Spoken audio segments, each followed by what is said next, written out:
Farah Hughes is a journalist, author, and activist joining us from Belfast. Said Mohsen Abbas is a journalist and political commentator joining us from London. Welcome to you both. Farah Hughes, when it comes to Iran's civilian nuclear file, there has been plenty of instances where the IAEA has politicized the issue.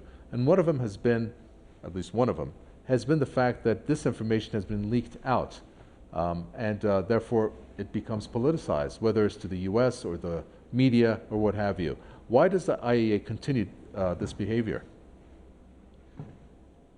Well, I think, first of all, when I think of the IAEA, I automatically remember Scott Ritter and the inspectors for the weapons of mass destruction in Iraq. Now, Scott Ritter was an inspector, UN inspector, between 1991 and 1998. He said at the end of 1998, there were no biological, chemical, or nuclear weapons in Iraq.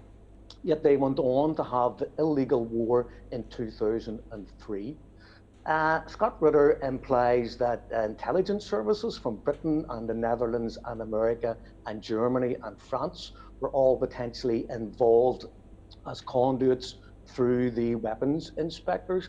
And indeed, he alludes to a plot, a coup to overthrow Saddam Hussein in 1996 through the cover of the weapons inspectors. So the first thing I think of is this is supposed to be an international inspection organization that is there to provide up-to-date information on what's happening with different nuclear programs throughout the world on, I assume, a voluntary basis.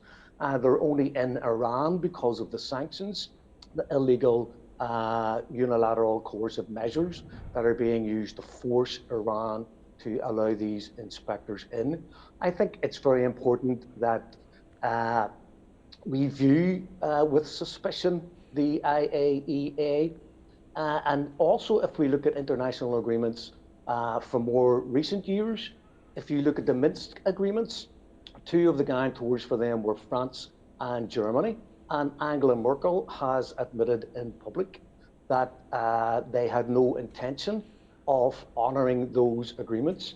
And indeed, the 8 years between when they were first signed in 2014, 2015 were used to rearm neo-Nazi fascists in Ukraine. So I take everything the IAEA says with a pinch of salt when we consider the background that other so-called paragons of virtue and people who are above reproach, and Scott Ritter has called them all out.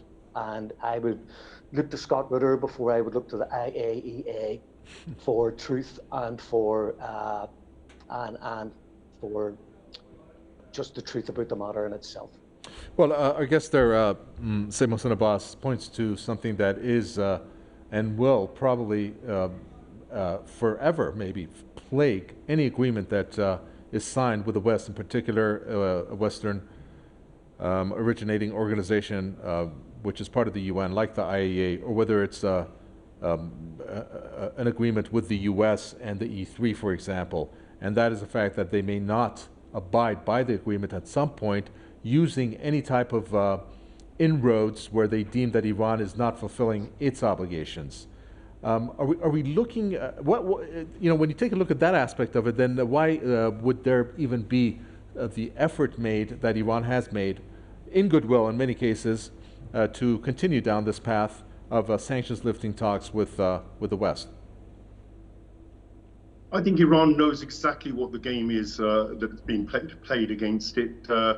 This IAEA is particularly guilty. It's just one of the tools which is used by Iran's enemies, the Anglo-Zionist Empire, basically to smear Iran, to create Iranophobia, to create an environment of hatred towards Iran, to create the grounds for possible future military action that Israel is desperate for America to do on its behalf, because it knows it's far too risky for it to do it. So there's this whole kind of cat and mouse game that goes on, where the Islamic Republic of Iran's diplomats know perfectly well what these guys are up to, and what the IAEA is really doing is helping to create a scenario that doesn't exist, as in the case of these enrichment issues which constantly get brought back. On this occasion, to be honest with you, Iran actually sent them a letter and told them about their decision to get to 60% enrichment. They've had some inspector go into one of these these clusters of advanced machines that make this uranium, and they've come out with a report which subsequently Iran says he's actually gone back on. So he's actually corrected the report mistake that he made. Yet that doesn't seem to be brought up by the IAEA. So the fact is that after creating such scenarios, what they do then is to come up with false charges and allegations, as they're doing now. Then when they can't prove those charges, they basically use it as a way of essentially falsely, justifying, all of their actions, and they actually really just want the Israelis and the Americans to be given a unilateral basis for action against Iran, and really the IAEA are just an instrument of pre-aggression, as it were. That's what's going on, and it's unacceptable. It's not just unprofessional, it's criminal. And the fact is that the IAEA itself is not accountable to anybody. Its hypocrisy is manifest because it doesn't do its job with Israel. Yet with Iran, who doesn't have the weapons, the gross hypocrisy of Mr. Rafael Grossi is manifest. That why isn't he going to push the fact that the non-proliferation treaty isn't even signed by an Israel which has 400 unwatched, uninspected nuclear weapons? That's always been a question there, Fra Hughes. And aside from that, when you take a look at Israel, well, Iran has officially come out and said that Israel was responsible for that attack that took place in Isfahan with the quadcopters. And it's really amazing that Israel would be responsible for it, even though they have not come out in one way or another denying it or declining from answering it.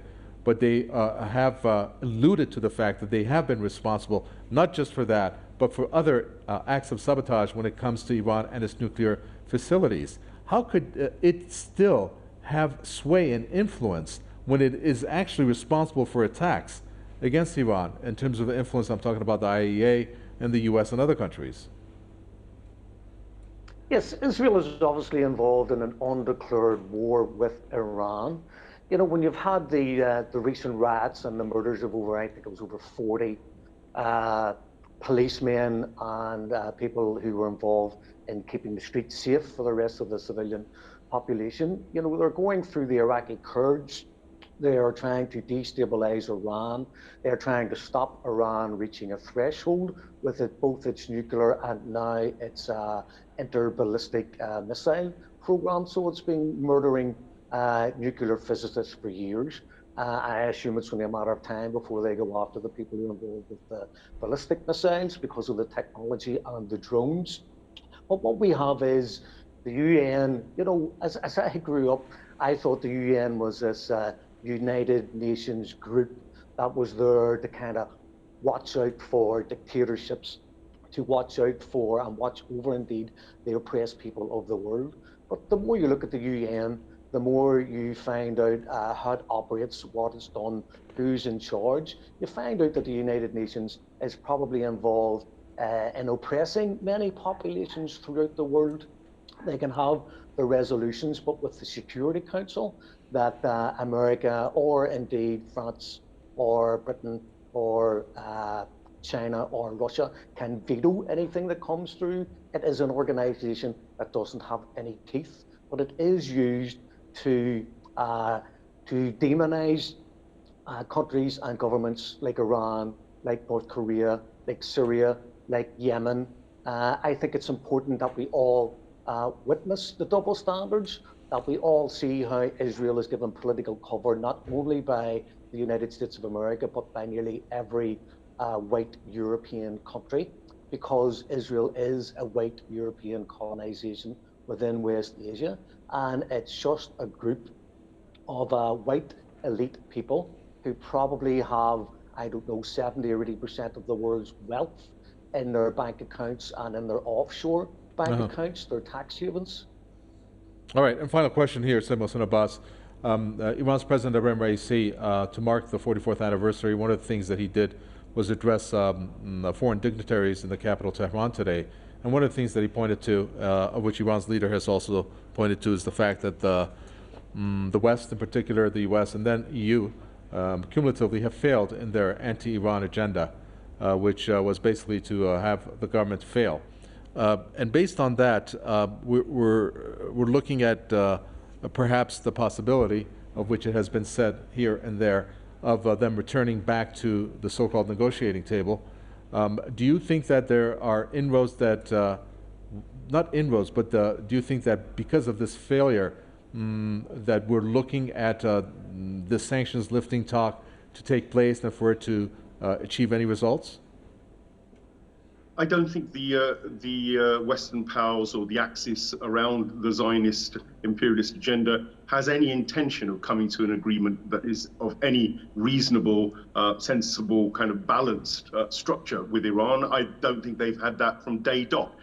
Their essential target is to bring down the Islamic Republic of Iran. They cannot abide for 1 second that this government stays in power and that Iran remains independent as a sovereign nation. You only have to look at the past 3 or 4 months to look at the trajectory of their attack on Iran.